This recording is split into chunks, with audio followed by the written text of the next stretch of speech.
Hello, honorable members of the clan. So, guys, I know we are on a recess with the Senzo Meyiwa and a live trial at the Knockout High Court.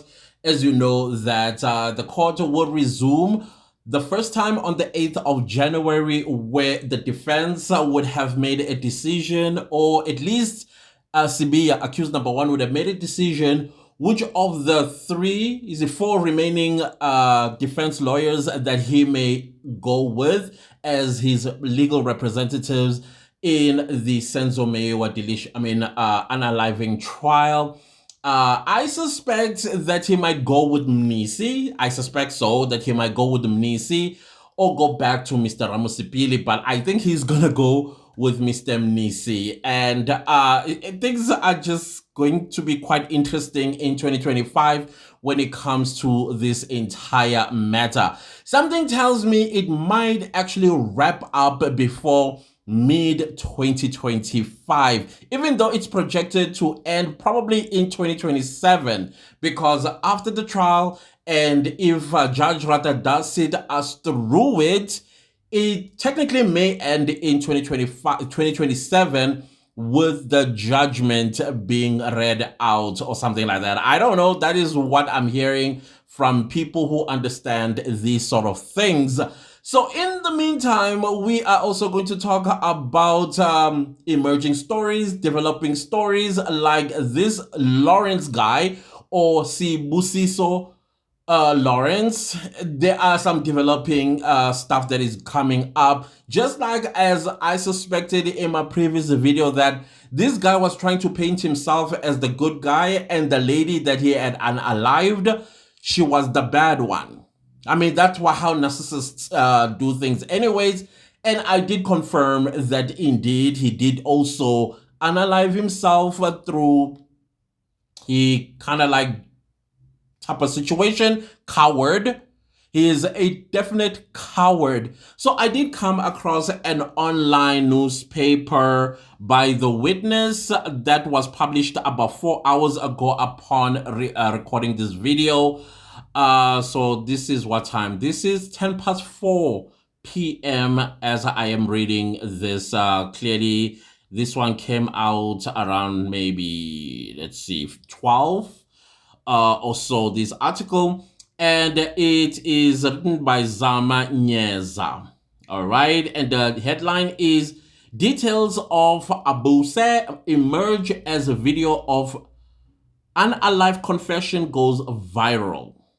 All right. So the video, as you guys already know, has gone viral. I decided not to insert it in the previous video, even though I indicated that I was going to insert it and I had extracted it from Owami's channel. But I thought, no, let's not give this guy any more airtime than he deserves. What he has done, it is evil, and I don't want to participate in that type of evil whatsoever. But anyways, let's read what the real story is. Just like we predicted in this channel yesterday, that I believe that there are going to be people that are going to emerge, that are going to tell the real side of what's in Ntobeko. Is in Ntobeko, yeah, non-Ntobeko tele story, because exes are going to come out of the woodwork, as well as family members. And of course, we did also see Sibusiso Lawrence's father basically almost defending him. But again, family members will never betray you, even when you are always on the wrong, because you don't live with them as adults. You don't know what they do out there. You hope for the best, that your home training did the best that it could, and it's carrying your child in the real world. Because at the end of the day as well, how your adult child behaves can misrepresent what you instilled in them as children, unfortunately, with all the hard work that you have put through. So it was not quite surprising for me to see the father in a defense mode for the son, and also learning that Unontobeko was not just a girlfriend. Walocholwa. Yeah, it's a fiance, some people call it, but ilobolo for me, it's marriage. If it's done properly and all the steps are taken. The other part, the so-called white wedding, that's a Western wedding. I don't know why people think it seals the deal, because with just ilobolo alone, that is in community of property. Just ilobolo alone, you are in an in community of property marriage, but customary marriage, more like it. So now, without further ado, let me read this article. It says, chilling details of Abuse have emerged in the event leading up to the unaliving of Unontobeko Cele at the hands of her boyfriend, who filmed a confession shortly after committing the crime. The video, which went viral and shocked the nation, shows the self-confessed unaliver justifying the unaliving and revealing disturbing motives. Following the video's release, police discovered Cele's body on a road in Emalangeni, Umzinto, with multiple stab wounds. Near the scene, they also found the body of her boyfriend, Sibusiso Lawrence, a primary school teacher from Scottburg, hanging from a tree. Coward. Lawrence's vehicle was found abandoned nearby. The video, which has been viewed over 20,000 times, shows Lawrence explaining his actions, claiming that Cele had birthed a child that wasn't his and that he was entitled to her Road Accident Fund RAF payout. Entitled. You will say I am cruel. I tried. I worked very hard in my life trying to satisfy a woman. But she gave birth to a child that isn't mine. He is heard saying, I still don't believe that. I really don't. The devastating news was first broken to Cele's family through the video on social media. Oh my goodness, imagine finding out this way. I can only imagine the shock. I don't know how I would feel, honestly. Menocele, a family member, expressed shock and anger at Lawrence's portrayal of Unontobeko. In a telephone interview from her South Coast home, Meno said, "We did not know any of this until we saw it on social media. We found out that our daughter was dead from social media." Oh my gosh. She condemned Lawrence's accusations, particularly his claims about Nontobego's child, which the family says were unfounded. Meno recounted Nontobego's struggle to escape the abusive relationship. She said that Lawrence had repeatedly manipulated and abused Nontobego, even locking her in the car and speeding off after an outing with the children to buy Christmas clothes. So this is very recent. In the video, Lawrence is heard blaming Cele for his actions, saying, "I stayed and took care of that child. She grew tired of me and dumped me just because her RAF payout was coming."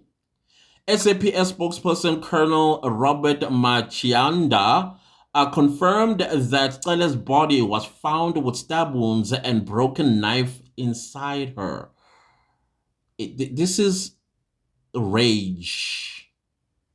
This is rage and overkill. I know YouTube context. Context, YouTube? Lawrence's vehicle was found nearby and an intensive search led to the discovery of his body. The police are investigating the incident as a murder and have opened an inquest docket to further investigate the circumstances of Lawrence's death. KZN Premier Thamsanqa Ntuli expressed his condolences to the Cele family and reiterated the provincial government's commitment to end gender-based violence. The case came to light shortly after the launch of the province's 365 days of action to end violence against women and children campaign, underscoring the critical need to eradicate gender-based violence. Guys, bring back the death penalty! Or at least chemical castration. This is going to come. Learn from Madagascar.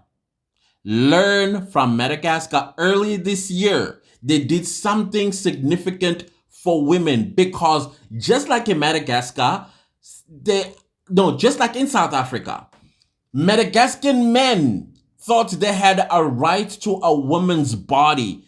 And Madagascan parliament was like, no more. Find out what they did. Can we adopt the same thing? Because no man, I can tell you right now, straight or gay, wants to lose their tingling. No. I promise you that. You put that law in place, women will be safe in this country. I'm just saying. And maybe a campaign by women to start making a noise about this. You have public representatives in parliament, don't you? And there are women, aren't they?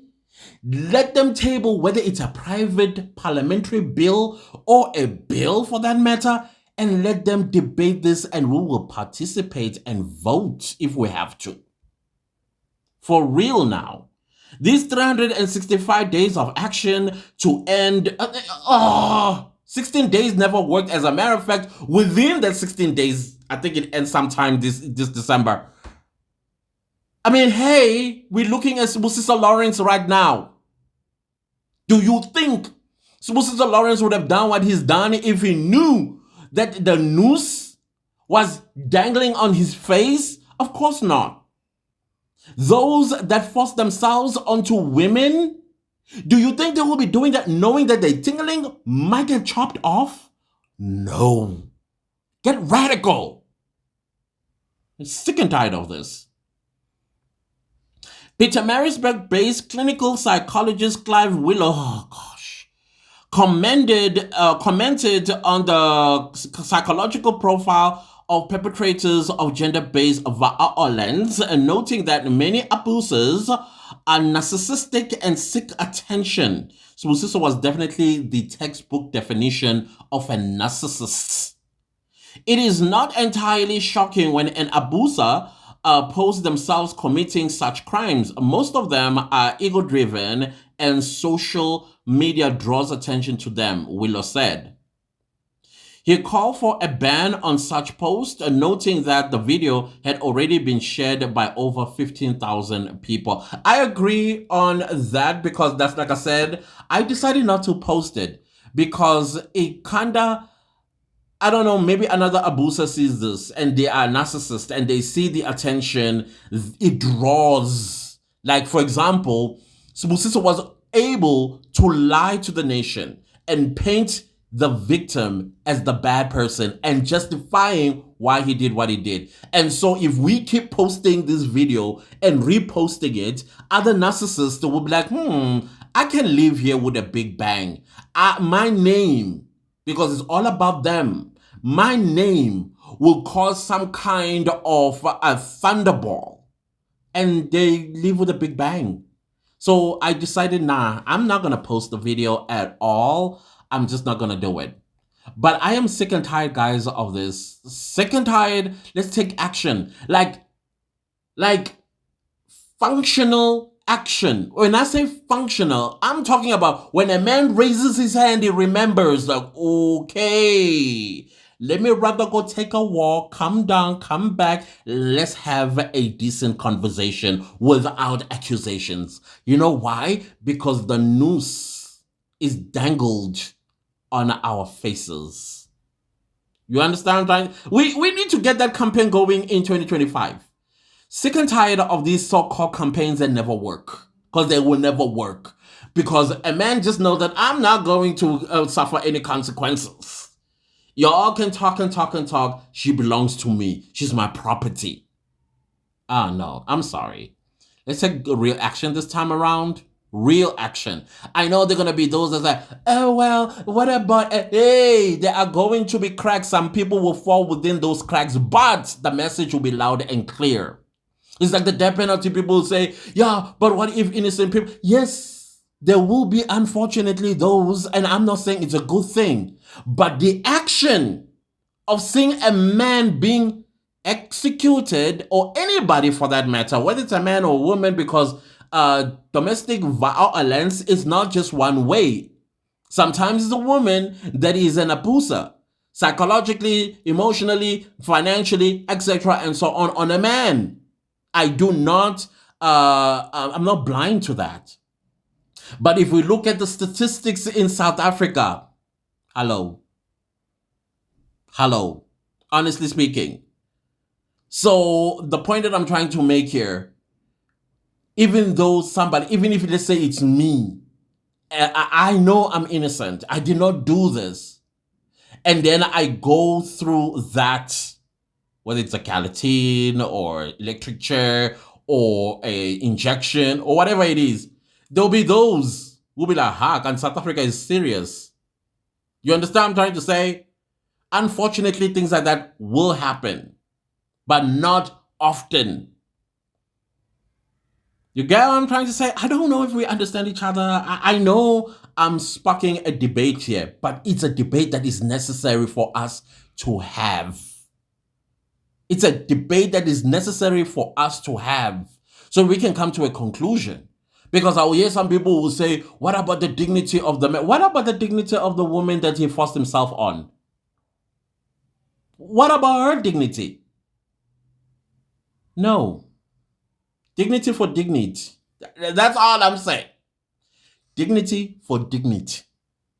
Other than that, guys, those are my thoughts. I know right now I'm also speaking from a place of anger, but a discussion like this is needed.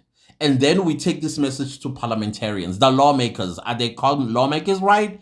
So they need to do their job. These so-called campaigns, they have not worked and they'll never will. Trust me, they'll never will. At this point, these campaigns, they sound like a broken record. You know, like a cliche. No, there's no meaning to this anymore. Let's put something. Look at Botswana. Look at Botswana. Can we take leaf from Botswana? And heinous crimes are not being committed there. And you know why the heinous crimes are not committed in Botswana? It's because the noose is dangling on Botswanians, or Botswana, sorry, on Botswana people in Botswana. That if I use these hands of mine in taking another, I'm also gone. And therefore, heinous crimes such as these are unheard of. So I think if we have the death penalty just dangling on all of us, the heinous crimes in South Africa will be reduced. I used to be against the death penalty for a very long time. But now I'm making exceptions because here, I gag, it's too much. It's too much. So again, I'll say what I said in my previous video. I don't care what your thoughts are, your beliefs. We have a problem in South Africa. A huge problem of ownership. People think they own another human being. You don't own nobody. Whether you're married to that person or not, you don't own them. No human being gives birth for that child to be owned by somebody else. We all have free will. And that free will, part of it is when I am uncomfortable in a relationship, I can willfully walk away. And the person you're walking away from also have a will, an inherent will to say, okay, I let you go because I can see we are in a toxic relationship. And when they do something heinous to you, they are the ones who took that decision out of their own will to now take away their own liberty. Because not only are they unalivers, but they're also jailbirds. That's who they are. Because of your will that you come with that on earth. Anyways, guys, I don't want to stop preaching because I am passionate about this sort of thing. And please don't leave the video without liking, sharing, commenting, and subscribing. I'll see you later. Goodbye.